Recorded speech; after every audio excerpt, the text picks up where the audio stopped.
ভাই এইগুলো তো হেবি সুন্দর কাটতি, ছোট ছোট না আটে।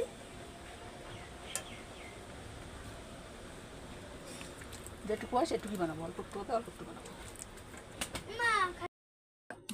গাইস তোমরা দেখতে পাচ্ছ তাল মাখানো হচ্ছে এখানে।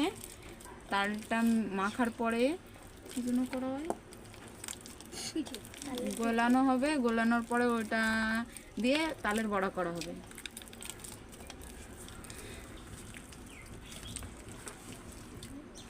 কাকিমা তালটা গোলাচ্ছে।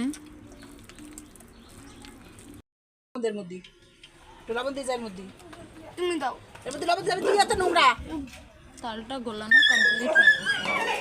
হেই তো তোমরা দেখতে পাচ্ছ তালের বড়া করা হয়ে গেছে এবং সেটা আমরা খাবো। আমার জন্য রেখে দিয়েছিল কাকিমা।